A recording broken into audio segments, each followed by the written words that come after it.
Hello, this is Professor Zera for the final video for this week. The first three videos were on the statement of cash flows, and it's a statement of cash flows problem we'll do in class. Just to review the statement of cash flows, and since it's a chapter on financial statements and the financial statements that give you like 201 and accounting 201, I thought I'd really go with statement of cash flows, not just because it's the other statements are basic in the chapter, but also because it's so important. The other thing I thought I'd go over, it's something that should be basic to most accounting students, and it is, but most accounting students only know it from a textbook perspective, and they haven't really looked at financial statement articulation in terms of real financial statements. And you'll see that this textbook might have, I think it does, it's a new textbook. I'm just learning about it. But some textbooks at the MBA level and master's in accounting level basically ask you to do, make summary financial statements and show how they relate to each other based on a real set of financial statements. And we're going to do that for Microsoft here. And the reason I'm doing this is it's going to be pretty easy. But the real reason I'm doing this is because if you look at Microsoft statements, and by the way, it's the ones that we already have the ratios. It's the ones we're basically doing it in class. I'm using it as the example, and you're sort of copying me, or you're sort of following it, doing Apple. Apple's got some different things, and I'm beginning to find out, though. Okay, so we all know what the income statement is. No problem. We all know what a balance sheet is.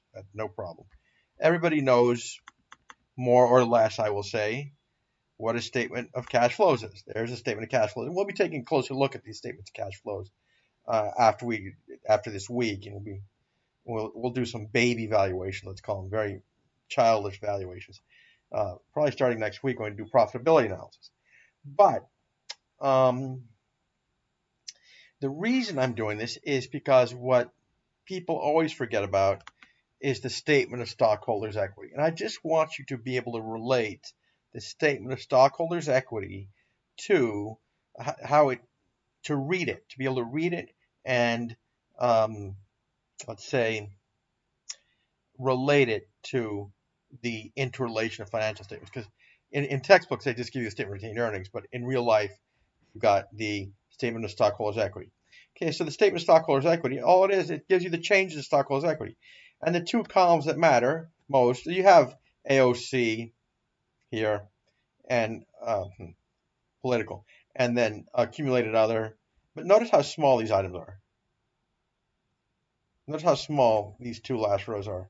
And then this row here, retained earnings, cumulative effect, that sounds like an old holdover of an old accounting principles we used to have on accounting changes. I'll have to look that one up. But these two, paid in capital, here's your paid in capital, retained earnings, are the most important ones. And we'll stick with retained earnings because it kind of works the same. But we'll stick with retained earnings. And what you're going to see is the statement of retained earnings, as you know, is always beginning retained earnings plus net income minus dividends gives you ending retained earnings. Here's what I want you to look at. I want you to look at the retained earnings column basically in that frame right there. They've got 17,769 as you begin retained earnings for as of June 30th, 2017. You know that's your fiscal year. Their net income is plus 16,571 minus dividends. Now they've got minuses for dividends and stock repurchased. And I just finished saying in the videos for the statement of cash flows that stock repurchases are kind of like dividends. There's kind of your proof they're taking it out of retained earnings. And then when you take the beginning retained earnings plus net income minus stock dividends repurchases, you come to your ending retained earnings, and that would have been for 2018. And then they do the same thing for 2019. And then finally, this is the one we're going to look at, they do the same thing for 2020. Okay, so that's the main column I want you to look at. It's basically that column in this range. Keep in mind that the beginning retained earnings is 24,150. The net income is 44,281. We'll bring it in from the income statement. They pay for dividends, 15 for dividends and 18 for stock repurchases. And by the way, you always ask yourself, I don't think it's going to be the case in Microsoft, but always ask yourselves, where are they getting the money to do that from? Are they doing it from operations, or are they borrowing to pay dividends and buy back stock? Because if they do, you've got to that's a red flag right there. And then finally, you have your ending retained earnings right there. Okay, so let's go ahead and do sort of relate all these items here. Okay, and it's like it's like the first thing I show at 201. You've got your beginning balance sheet, you've got your income statement, your ending balance sheet. I put your statement of retained earnings right here, and I'm calling it a statement of retained earnings right here because I'm adapting this whole thing to a textual problem. Notice I just put for little other adjustments I throw it in there. I don't think you have any other here to go. And I do put the statement of cash flows down here just to finish things up. Okay, so let's start with your 2019 balance sheet. Very simple. I'm just going to classify assets as cash or all other assets. Okay, so let's start with balance sheets here, and we'll start with 2019. Your cash is equal to 11,356. All other assets, basically all our current assets and all our assets. Let's go ahead and sum these things. Is equal to the sum of. You could play around with the well, let's do this. Let's do it like I did originally. What I'm going to do is I'm going to take total current assets, which is right there, take out cash because I've already put it in, and then plus the sum of all my non-current assets. So your total current assets are right there. My non-current assets start with property, plant, and equipment and go all the way down here to all other assets. Okay. Keep getting that typo. Let's see if it worked. If not, we'll have to go back. 286,556. Your assets are, in fact, 286,556. So that looks good. Okay, there's first part. Your liabilities, I'm just going to take the total liabilities. Total liabilities are 184,266. And then shareholders' equity, I'm going to split between paid-in capital and retained earnings. And in paid-in capital, I'm going to throw in other comprehensive AOC. It's minor, though, so you could separate it out. I'm not going to do that here.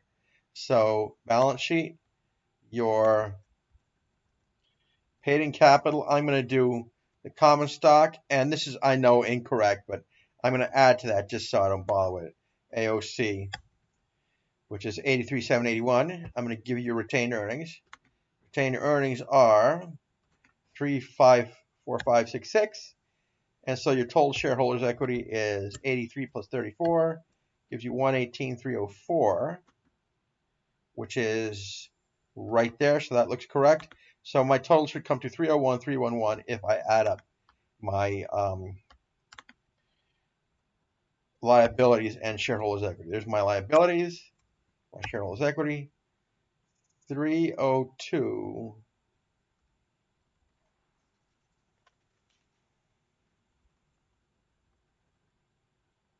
That should equal 286. Did I take a wrong number? Okay, my paid-in capital probably. My paid-in capital is actually the 78. I took them from the wrong column. Plus the AOC and retained earnings. Or I always do that. Took them from the wrong place. My retained earnings are 24. So there it is. Your total liabilities and retained earnings are 286,566, and your total assets are 286,566. Okay, now from your net income, I'm just going to go over the income statement, pick off the income. Income statement is for 220. The income is 44,281. Okay, and so I'm going to have my beginning retained earnings are going to be right there. This is my statement of retained earnings. Now, beginning retained earnings. Then I'm going to pull down my net income from the income statement. That gives me the subtotal, as some people use. I like to use it, some don't. And I'm going to take out dividends. Now, this is one reason I did this.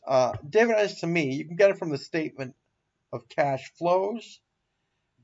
If you're looking at cash dividends that were declared, I like to look at, and it would be interesting to compare, but I'm just going to pull them from the statement of shareholders' equity and keep in mind that we're concentrating on this range right here. Our beginning balance is 24,150 retained earnings. We just added our net income of 44,281.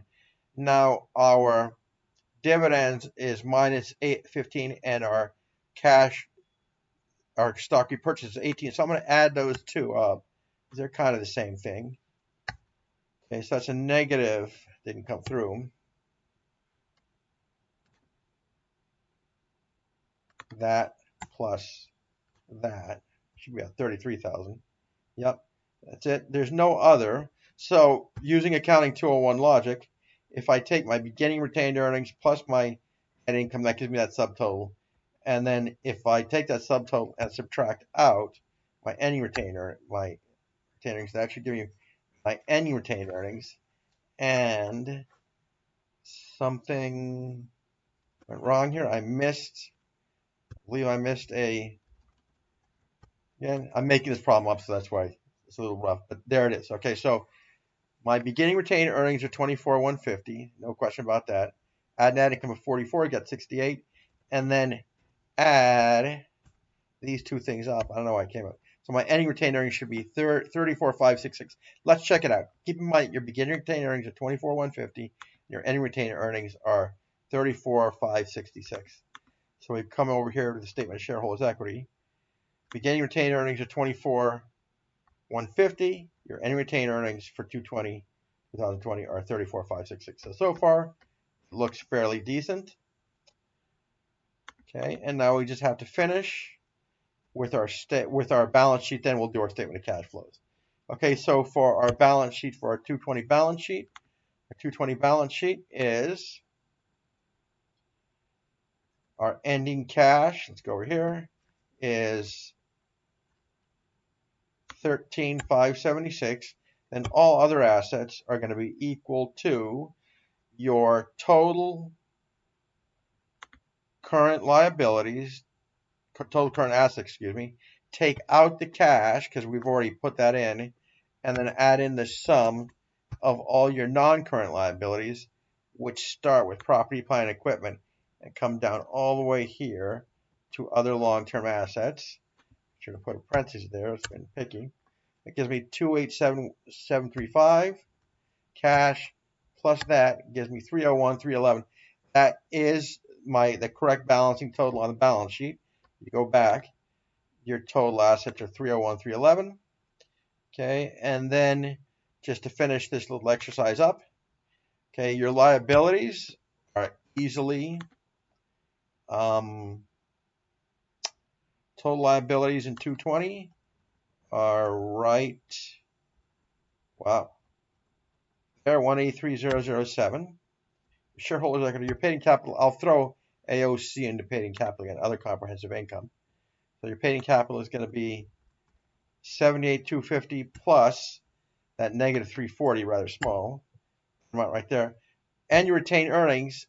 Keep in mind that your annual retained earnings are going to be 34566. So your total equity should be 112,746. Let's make sure that it is 102,330. Using the wrong numbers again.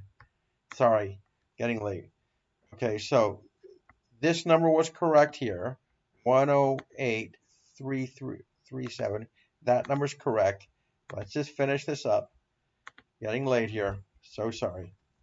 Okay, anyway, so my paid in capital is equal to 80,000 plus the accumulated other comprehensive income of that amount. The retained earnings is 34,566. So your ending shareholders' equity should be 118,304. That's what it is right there. And I have little doubt because of that we will get liabilities of 183 plus 118 in shareholders' equity. So your total assets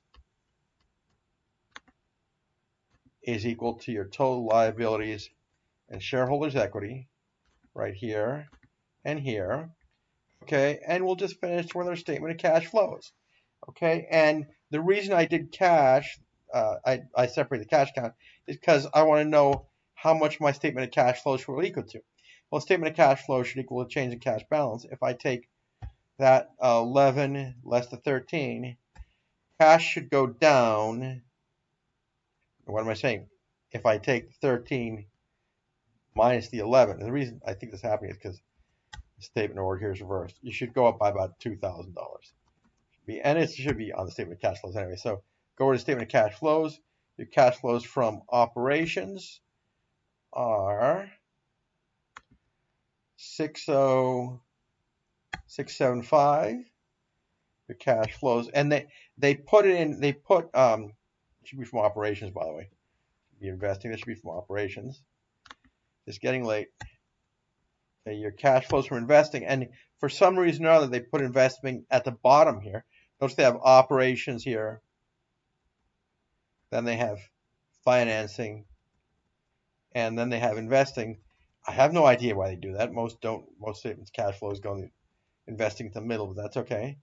Shouldn't change anything. So cash flows from investing are negative 12,273. Cash flows from financing, cash flows are 46, negative 46,031. I think there is, I have some, I always put in other just in case I think there's a foreign currency thing here. Impact of foreign currency right there. Okay, so the change in cash is sum of those four things there. Remember, the change of foreign currency looks small. So the 2200 is equal to your change in cash of 22200. Okay, and I'll just put equal to your ending cash. Your ending cash is that. And just to be official, 222000. Sorry, it's getting late here. It's almost midnight here. But anyway, so I'm going to have you do an exercise like that. And it seems kind of silly, but what I'm really trying to get you to look at is and there's all kinds of time in your careers you may have to do this type of summary anyway.